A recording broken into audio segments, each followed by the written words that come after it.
Wait, we interrupt this broadcast because Avatar is real. It's real. It's fucking so real. This is next level. The captain whose boat was attacked. We talked about the orcas that have been attacking ships and like how one orca basically taught other orcas all around the idea that like they should attack fisher boats and ships in general. I think it was a yacht originally. Yeah, Talakan, Orca's Revenge. And it turns out it's happening.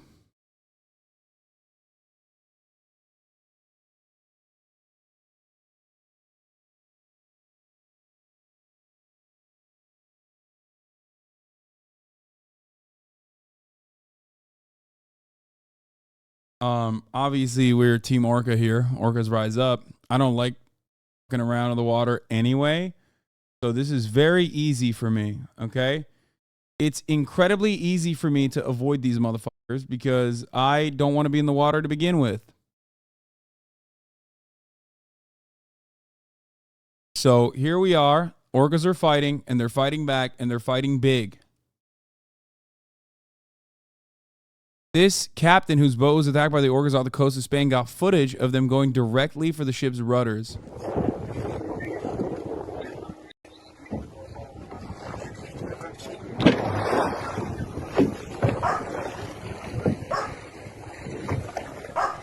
Arrancó el segundo. We lost both rudders.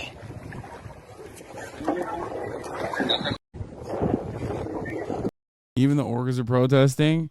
I hate Newsweek now, but you should all see this. It didn't take them long to destroy both rudders, he said. Looks like they knew exactly what they were doing. They didn't touch anything else.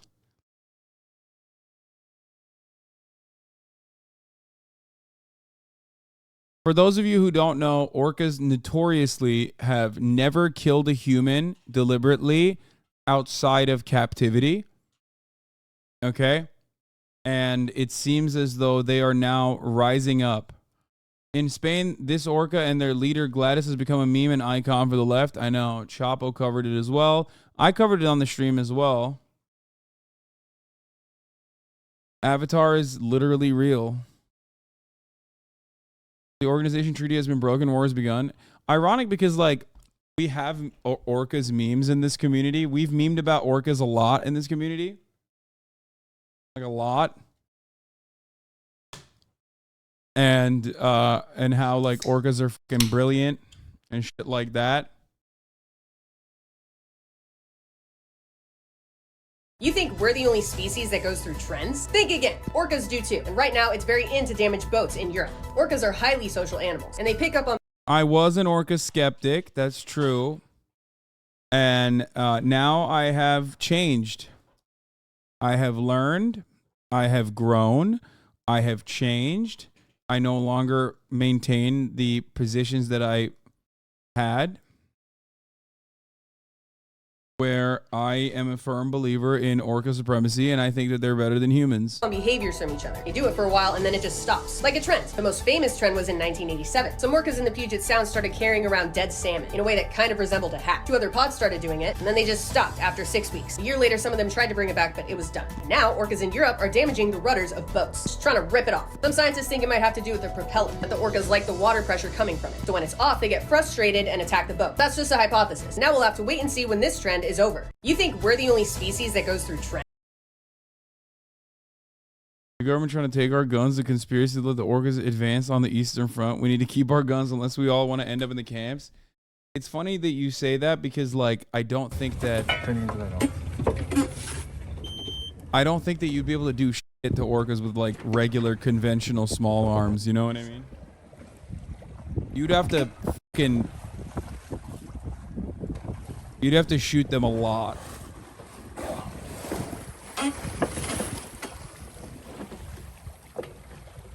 They were fucking hats, dude.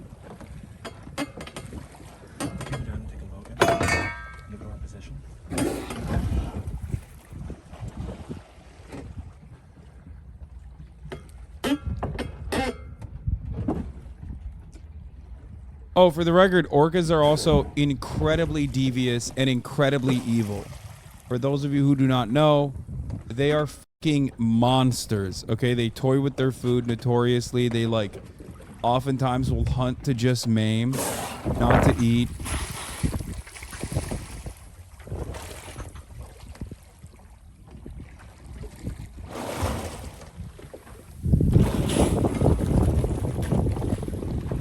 They are beautiful, though. They're just fucking terrifying.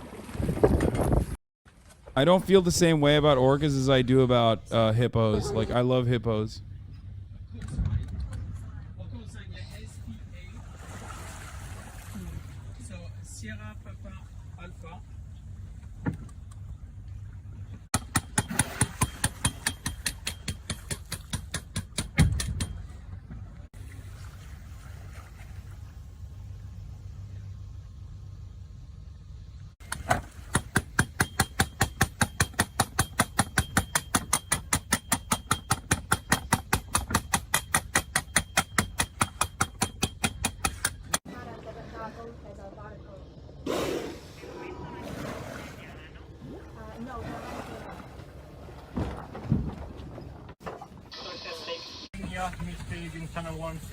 We need assistance immediately. We need assistance Orcas or killer whale. We are sinking.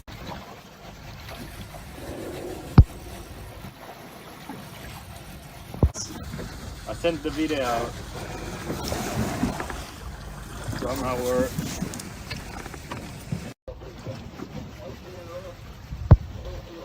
This telescope is doing an amazing job.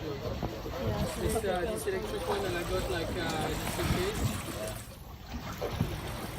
This is fucking terrifying. Hasan's nightmare situation, dude. Yes. No, I think I'm more afraid of octopus though. Like octopi. I think it's literally it's just truly terrifying. Have been doing something really weird over the past few years. They are attacking and even sometimes sinking boats. And the most recent incident happened about 3 weeks ago. This was off the coast of Spain, where 3 orcas hit a sailing yacht. They sunk it, and researchers don't really know why this is happening, but there's some speculation that this could be, and get this, a series of coordinated attacks. It sounds so bizarre when you hear it. But joining us now is Jeff Corwin, a biologist and host of Ocean Treks with Jeff Corwin. Jeff, so 15 of these incidents between orcas and boats off the Iberian coast in 2020, is that a lot? How uncommon is it for orcas to come across and interact with boats this way? Uh-oh, somebody woke up. I'd say this is some pretty extraordinary orca behavior. These are incredibly intelligent creatures.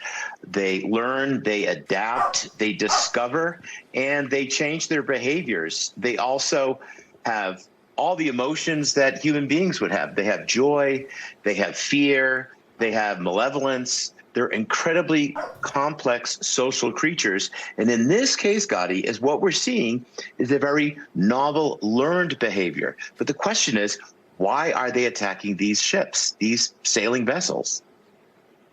And I mean, when you start thinking about what's going on, it almost paints this picture of, at some point, some orca or the orcas decided that this could have been a threat, and then they had to communicate. It's either the same pod or they had to communicate that with other orcas for this to be going on in different places. Is there a chance that this is all the same pod, the same orcas, or does it seem like it's happening with orcas that may be outside of a family unit? Well, this is likely what we call a residential pod, a residential extended family group. And this is a behavior, just like human beings, is through trial and error. It's through learning and through discovery. And what is likely is one orca is teaching another orca, likely a mother teaching its calf, this behavior. Now, there's 2 theories to why this is happening. One theory is that it's out of being rambunctiousness, playful behavior. Of course, they're very powerful, and there can be devastating consequences to that playful behavior. But the other is that it's because of a traumatic event. There's one female orca in particular, and one theory is that maybe she was injured. She had this traumatic event, and now she takes a sailboat as a threat, and she's taught this defensive, then offensive behavior to other members of her pod. Yeah, and it's crazy because orcas, I mean, I grew up watching Free Willy, so it's very easy to anthropomorphize what's happening No, like orcas are literally one fucking type of animal that you can anthropomorphize, as far as I understand, because of how fucking intelligent they are. That's precisely the reason why it's additionally fucked up to enslave them like they do at SeaWorld. Like, it's not to get all fucking PETA over here, but I mean, it's like more intelligent than it's significantly more intelligent. It's more intelligent than a fucking pig, right? And pigs are pretty fucking smart. I mean, they're smart like a 4-year-old, whereas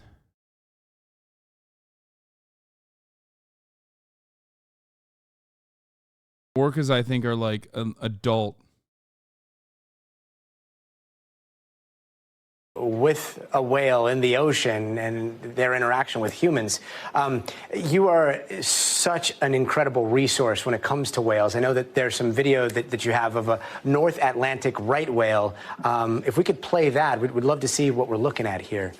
Absolutely, Gotti. This is so important that we all take witness of this, because we may be the last generation to see this creature before our eyes right now.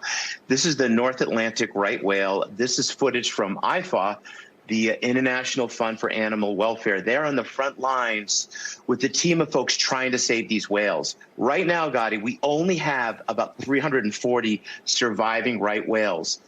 This year, the population is about to collapse, flip to what could be extinction, because they only produced 11 living calves. They're on the brink of disappearing. You can see right now in that footage, Gotti, one of the reasons why they're disappearing. It's ghost nets. They get entangled in fishing line, and they suffer tremendously. They also get hit by ships when they wander and migrate into shipping lanes. So those factors, along with climate change, is driving this species to the brink of extinction. Different distinct cultural groups of orcas have different cultures. They hunt with unique strategies and have different accents. Apparently, a group of killer whales in New South Wales literally cooperated with human hunters in southeastern Australia between 1840 and 1930, where this specific tribe would help people hunt other whales. They would help whale hunters help hunt other whales.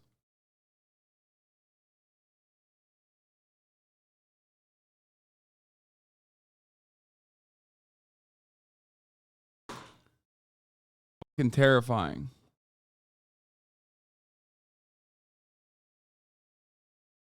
Yeah, orcas have sunk 3 boats in Europe and appear to be teaching others to do the same. But why?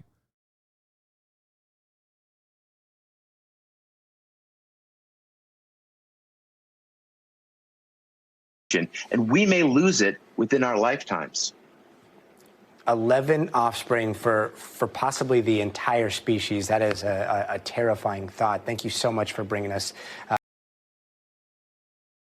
This video is brought to you by CuriosityStream. Sign up today. They pay them, Lamau? Yeah, with like fucking carcasses, dude. At curiositystream.com. Stream.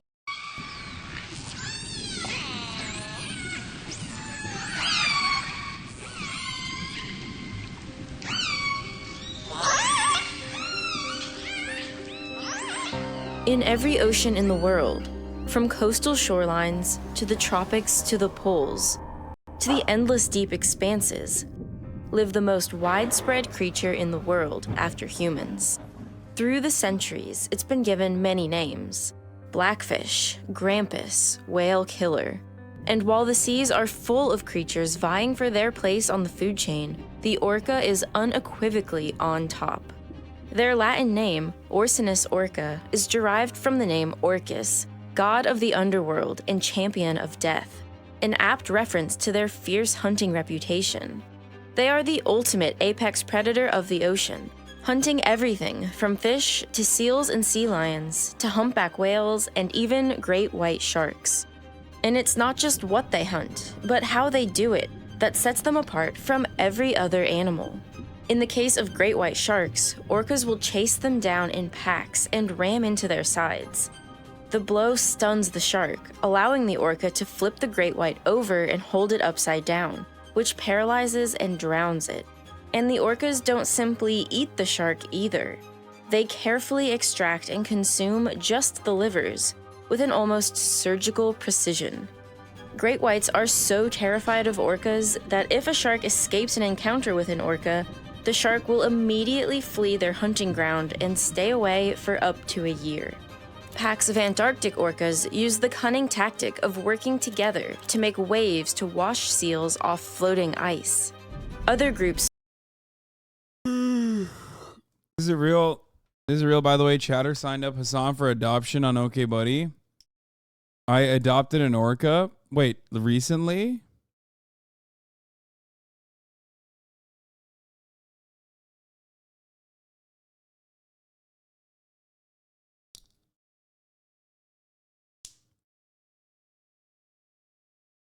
Bro, I can't take care of this fucking Tibetan Mastiff Chow Chow mix. How the fuck am I going to take care of an orca? Swim in circles around schools of fish, blowing bubbles while slapping their tails on the water to corral the fish to the surface, where they can be annihilated in mass. They have been seen to coordinate hunts between as many as 50 individuals, and are constantly innovating new, often terrifying hunting methods.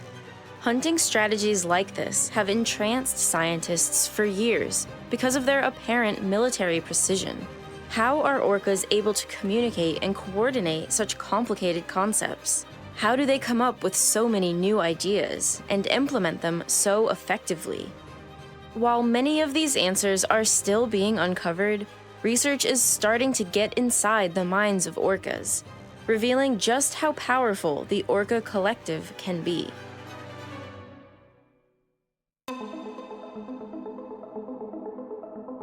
Though often called killer whales, orcas are more specifically in the dolphin family, of which it is the largest member. Yeah, they're the Today, killers they are of the whales, apex bro. predator of the sea. But their evolutionary story didn't always take place there. 50 million years ago, this land-dwelling, wolf-sized creature called the Pachycetus lived along the edges of a shallow ocean, where it ate fish and other small sea creatures. Over the next 8 million years, some of its lineage slowly ventured more and more to sea, exploiting more ocean resources. It's even more freak-like, dude. It's supposed to be the other way around, okay? Not this way. That makes it even worse. These motherfuckers were land whales, bro. No shot. That's reverse evolution. That explains a lot, okay? Supposed to be ocean to land, not land to ocean. Stay in your fucking lane, orcas. Actually, I just realized it's probably best that they are no longer on land because they're fucking super smart. Honestly, I'm glad that they're in the water. I am staying away from the water. And trading its legs for flippers. Remnants of today's whales' land-dwelling origins can be found in their front flippers, where there are arm, wrist, and finger bones, and in their vestigial pelvic bone, a bone which serves no purpose today, but is simply a leftover from when they had hind legs. Today, orcas are one of the most recognizable animals in the ocean, with their distinct black and They're so fucking pretty, dude. It's crazy. If these motherfuckers had thumbs, we'd be toast. white coloring and immense size. Males can reach over 9 meters long and weigh up to 10 metric tons, about the size and weight of a school bus. And they can propel their huge bodies through the water at a ridiculously fast clip. An orca's body is cylindrical and tapers at each end to form a hydrodynamic shape. This shape, along with the orca's size and strength, makes it the second fastest marine mammal, reaching speeds of up to 35 kilometers an hour. At times, they've been seen leaping 15 feet into the air, and you would not want to be their target. Their bite force exceeds 131 megapascals. For reference, a great white's bite force is estimated to be only 27.5 megapascals. Acting alone, their size, speed, and terrifying jaws would probably be enough to put them at the top of the food chain in the ocean. But they don't operate alone. Orcas almost always work together in deadly pods. The pod is a family unit based on the maternal group. A typical matriline consists of an older female or matriarch and her male and female descendants. These groups work together in sometimes perfect synchrony, with a precision that is hard for scientists to wrap their heads around. Likely, the basis for this teamwork is a refined and complex form of communication. We don't know yet exactly what they're saying, but researchers believe that their huge repertoire of sounds, calls, and whistles communicate complex messages to one another. In the 1970s, scientists started to record and analyze the numerous sounds orcas make beneath the waves, in an attempt to gain insight into their mysterious underwater language. First, they heard many clicks, called click trains. These are the sounds the whales use for echolocation, as they look for food sources and map their underwater environment with sound. To create a click train, the orca takes a breath, and pressure from streams of air bubbles move up the airway from the lungs. This causes two flaps called the phonic lips to slap together. The clicking vibrations are then transferred to their bulbous forehead, aptly called their melon. The melon is an organ made up of specialized fats that help sound propagate. The clicks are organized into a beam as it travels through the melon. The sound is then emitted outwards as a series of high-frequency clicks, and spread through the water like a flashlight beam. Each click lasts less than 1 millisecond, with frequencies ranging from 20 to 60 kilohertz, and with levels recorded over 220 decibels. Decibels underwater are measured slightly differently than in air, making this seem extreme, but it is still insanely loud. If the sound waves hit an object, some sound waves bounce back to the whale in the form of an echo. Specialized fatty tissues in the jaw area pick up the sound, and auditory nerves conduct it to the middle ear and brain, where it creates a picture of the environment for the orca. Echolocation allows killer whales to detect fish at distances of up to 500 feet, much further away than they could see in the dark, murky water. They can even differentiate This is the type of shit, which is why it's like, I think, difficult to figure out how smart a particular animal is by like the metrics of human intelligence. Because these fucking guys have like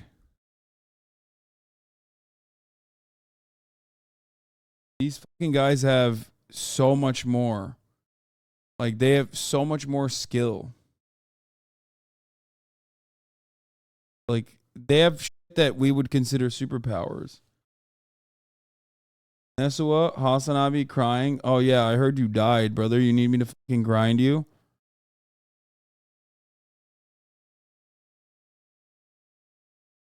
You need my help, Nesua? I'll fucking help you, bitch. You want me to help you, dude? I'll tank for you. acoustic signatures of different swim bladders of different species of fish to ensure they get their favorite kind. I'll boost you, Ness. Killer whales in the North Pacific, for example, prefer to eat almost exclusively Chinook salmon, whose range exceeds 15,000 square miles. This huge area is occupied by hundreds of other species of fish, including 5 other species of salmon, whose populations are often far more abundant than the Chinook salmon. But yet, the orcas can pinpoint and hunt down. I just want to point out that I fucking finished the hardcore campaign, and I went inactive for what, 24 fucking hours, and the gapers are falling apart. Nesua died, Kaboom died, Ammo died. What the fuck is going on? Just the fish they want. Their echolocation. Nesua is laughing at you. He's already higher level than you. I'm just saying, dude.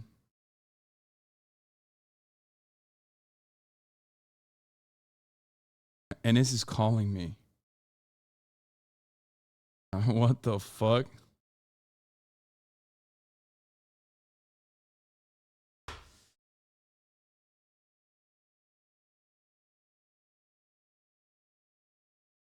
Is astoundingly precise. Next, researchers focused in on a different sound the orcas were making: whistles.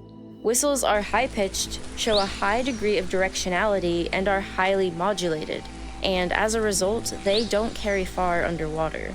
Whistles are narrow band tones with no or few harmonic components, at frequencies typically between 1.5 and 18 kilohertz, and durations up to 12 seconds. They can even extend into the ultrasonic range, with frequencies ranging up to 75 kilohertz in some populations. And because they don't travel far in water, scientists realized that these are the sounds the whales make when they want to have close-range, private communication with their podmates, which likely helps them coordinate certain attacks in relative secrecy. And then there are the orca calls, as loud as jet engines, that echo over many miles in the ocean. These pulsed calls are the most common vocalization of killer whales. They show sudden and pattern shifts in frequency, based on the pulse repetition rate, which is usually between 0.25 and 2 kilohertz. And what's surprising is that these vocalizations are not genetically predetermined. They are learned. When a calf is born, its first vocalizations are loud, high-pitched screams that bear no resemblance to the adult's calls. But eventually, calves learn which calls to make and under what circumstances. Scientists, however, have not yet learned the exact meaning of the orca language, but know that it's important for coordinating hunts. When orcas are working together during a herring hunt, for example, the sound underwater is off the charts. There are clicks. It's like, imagine hearing that is the last thing you hear. It's like the sound of like cute little babies, and then they just fucking eat your boat, dude, and kill you. Whistles, calls, sometimes with harmonic tones and tons of undulation. Because of its learned nature and complexity, scientists believe that there is potential for communication of complex, specific information in calls, a true language being spoken. Researchers are processing hundreds of hours of audio data from tagged If you're in the water, the sound can stun you. I've heard of animals in an attempt to correlate the sounds to certain behaviors, to understand how exactly they communicate their hunts. My man is just fucking around, dude. Yo, scientists are out here fucking around with orcas, dude. That's a dangerous prospect. They communicate their hunts, certain behaviors, to understand how. Like, boop. Just poking this thing. How exactly they communicate their hunts. Using artificial intelligence, scientists hope to one day be able to literally translate whale language into ours, perhaps even allowing us to converse with another species. Recently, an AI was developed that can translate one human language to another without help from a Rosetta Stone or key. Taking this one step further to decipher whale language may not be that far-fetched. Researchers are already working on training their AI to identify call types. Let's not do that. I'm gonna okay. I'm gonna go ahead and veto that. I think we shouldn't do that. That's a bad idea. I feel like I've seen this before. I don't know if we want to know what they have to say. I feel like, yeah, I don't know. I feel like that's dangerous, man. Nah, we're good. Find possible subunits and detect recurring communication patterns. This, correlated with observed behavioral patterns, may one day decode the orca's language. But beyond giving hunting signals, orca language serves another purpose. Language is the basis for every orcapod's group identity. An identity so solid that orcapods, in a Stay out of sense, orca business. have I agree. cultures I as want rich you. and varied as our own.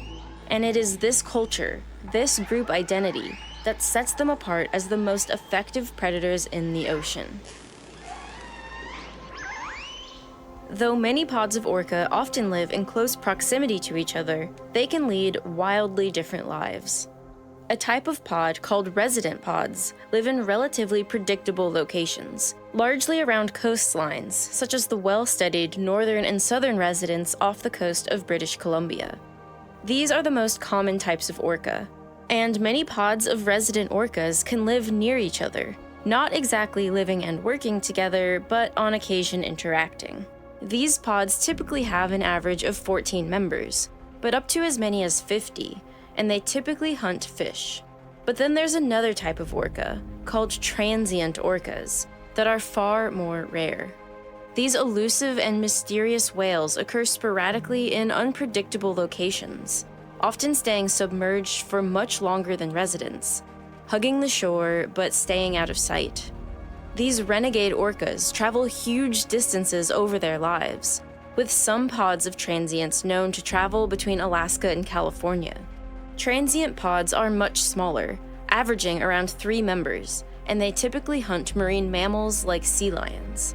Transient orcas do not interact with resident orcas. It was clear to researchers from the beginning that orcas opt to live in these groups. But just how distinct these— Yo, I know dolphins are fucking way worse, okay? I know. I mean, but orcas are also kind of like dolphins. They're like fat dolphins. pods were from what— They do look very huggable. It's very deceiving. Like out of all tiers of animals, like orcas kind of look the most huggable in the water. Okay, least huggable would probably be an octopus. Again, I am obviously a little bit biased. I don't know why. Or crabs. Animals like in the water, they seem very huggable. They seem very cute. Like, I feel like you could befriend one. Okay? I feel like you could befriend one. You can, like, you know, grab onto their fucking tail and they, like, swim around with you. Yes, I'm recognizing that I'm basically describing James Cameron's Avatar 2, The Way of the Water. I know, but, like, real. It's very real. Okay? Still, though, very deceptive. Very deceptive. Because they're fucking dangerous. One another wasn't revealed until the 1980s, when researchers, for the first time, began to listen more closely to the different orca conversations happening under the waves. And what they found was that each pod has its own collection of calls, referred to as their very own dialect. One group of resident orcas, for example, relied on calls that began with a low pulse rate burst, followed by a simultaneous narrowband tone, which begins at a frequency of 3 to 5 kilohertz and then increases to over 8 kilohertz. Another group of resident orcas uses a different type of call altogether, a low frequency, gradually rising tone, followed by a lower pitch pulse, which is then followed by a sudden shift to a high frequency tone and ending with another low-pitched burst. Resident orcas can have dozens of identifiable calls like this, each completely unique to their specific pod. And the difference in calls between resident and transient orcas, even in the same area, gets even bigger. Transient whales overall are very quiet compared to the residents. When they are foraging, they're usually completely silent, not even using echolocation, which is heard in abundance in resident pods. But all transient orcas studied in the Pacific Northwest shared one type of distinct call, usually used while foraging, and even then they did so rarely. A long, quiet, low-frequency call. The different orca dialects often go unchanged within a pod for decades, indicating that they're likely an essential way to maintain group identity. And this group identity is the key to their unrivaled success. A cultural species behaves differently than a species where everything is determined genetically. With each orca dialect comes a suite of wildly varied behaviors from group to group, each with particular traditions that allow them to carve out a specialized niche, hunting a particular target with a sophisticated, sometimes terrifying strategy. The killer whales off the coast of Argentina have perhaps the most startling tradition of all. It was first observed in 1980. They avoid the top of the hour ad break by subscribing for $5 or for free. That's right. I'm in the pocket of Big Orca. Okay? Big Orca. Every time you've gotten gifted a sub in the chat, it's an orca. That's right. I'll say it. Fuck it.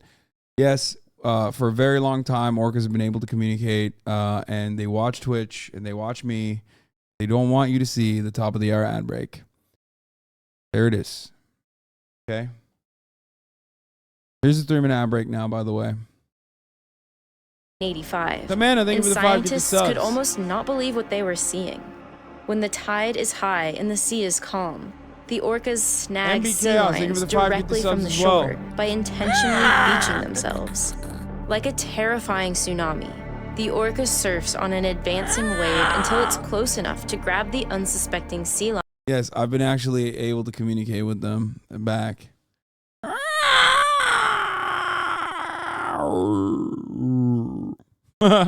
Kaya fucking heard me. Kaya's like, damn, bro, you talking to the orcas again? Chill. Deep Space of Bloom, thank you for the 5 gifted. And Astro Tiggs, thank you for the 5 gifted. Lion from the tumultuous surf zone. Sea lions are notoriously clumsy on land and during the transition from swimming to walking in shallow and turbulent water. So by the time they notice death itself approaching, it's usually too late to get away. Once grounded, the whale arches its body with its head and tail lifted and rocks sideways. This motion orients it parallel to the beach, and a subsequent wave helps to lift it off the bottom. They look so smooth. You know what I mean? I don't know what it is. I just want to pet it. I can't be the only one that feels this way, right? Like, they just have such a smooth body. Like, it just looks very cool. Bottom. The whale can then swim back into deep. You want to smack it and go, that's a big boy. You know what I mean? Or girl. Just slap it. Deeper water, carrying the prey in its mouth, where it will eat it or share it with its pod. This intentional beaching technique is a tricky maneuver. It's not easy for the orcas to synchronize their movements with the waves coming in and then back out. And if they miscalculate, they risk getting actually stuck, which can prove to be deadly. There are 30 orcas that live along this stretch of coastline, but only 30. Yeah, like I would never go in that water, okay? I see something like that on the fucking coastline. I'm like, fuck that. That's insane. Not happening, okay? No fucking shot, dude. 13 orcas have mastered the stranding technique. To get to this level of mastery, they have gone through years of rigorous teaching and training. Young orcas can be seen with older adults practicing again and again, beaching themselves repeatedly, but not yet trying to catch any prey.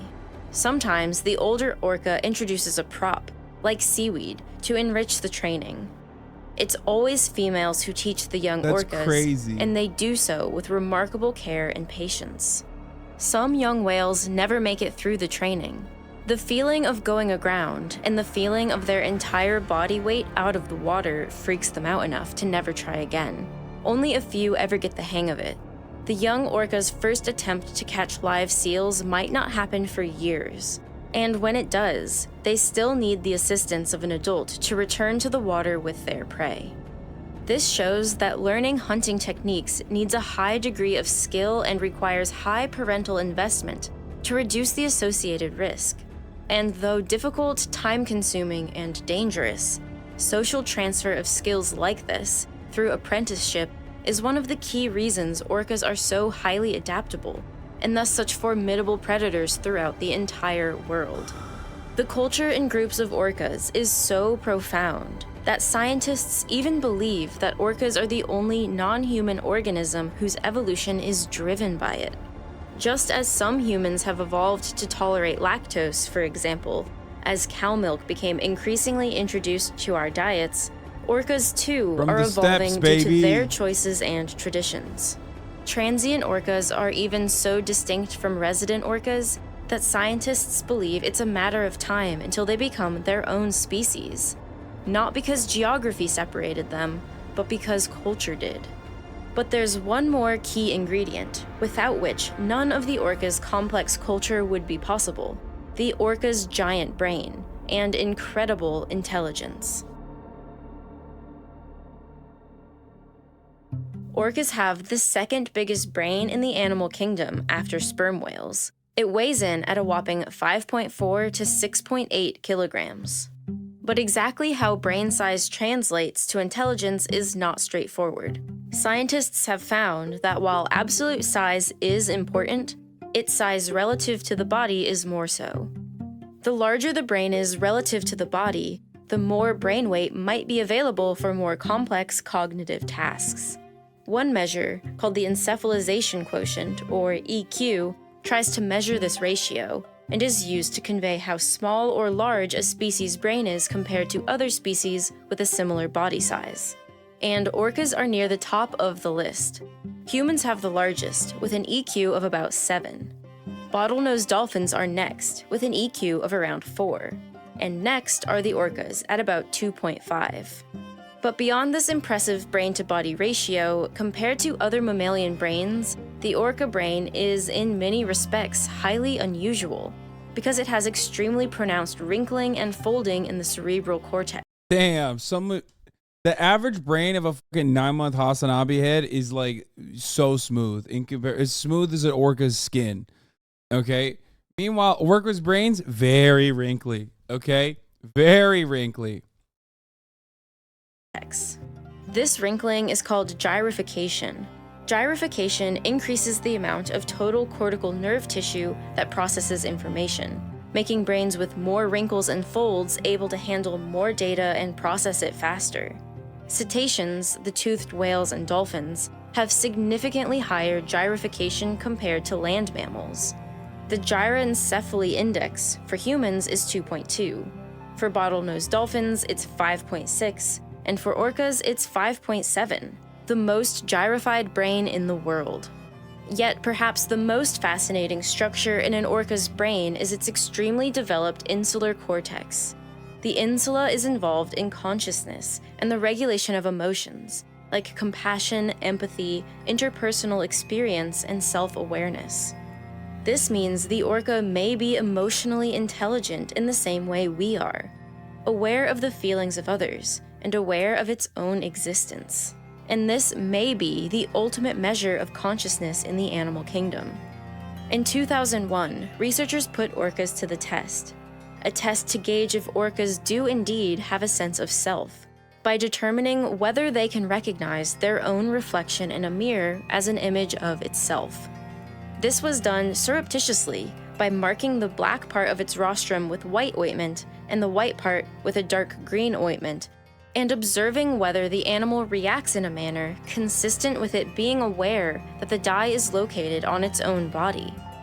Such behavior might include turning and adjusting the body in order to better view the marking in the mirror. And the orcas in the study not only noticed the markings, but seemed to be completely fixated on them. They had spent time in front of mirrors before, but with the markings seemed to not be able to look away. They blew bubbles at their reflection, bobbed their head, and stuck their tongue out. And all these behaviors were unusually frequent and lasted longer than at any time before the markings were placed. While this is not necessarily a sign of consciousness as we know it, Kai has a brain processing power of a fucking average TikToker, okay? She thinks the mirror is magical and that there's another Kaya on the other side. Or another dog in general, because she doesn't know what she looks like. So, she is not as smart as an orca, okay? it is not unreasonable to think that the orca mind works a lot like ours, and that they are capable of high-level thinking and feeling, and can perceive the vast complexity of the world they live in. A highly intelligent, dominant social species, where the young are taught difficult lessons over many years, and where family takes care of each other, it's hard to not see a reflection of ourselves in them. Even though we diverged from the orcas many millions of years ago, they may be our closest counterpart in the way we both experience this world. Okay, this is precisely the reason why when an orca is attacking a ship, it's doing it deliberately and maliciously, and probably for valid reasons. That's the only... After watching this for 22 minutes, that's everything I learned from the story, is that like they got emotions that are closely resembling human emotions, and consciousness is closely resembling human consciousness. And they are probably valid in their anger towards human beings. And now they're just fucking starting to kill boats, yachts, specifically the richest ones. Maybe they're like, maybe they literally are like, we know who is destroying the planet. If they start going after exclusively like mega yachts and shit, and start fucking capsizing like the yachts of oil industry executives, you know shit's popping.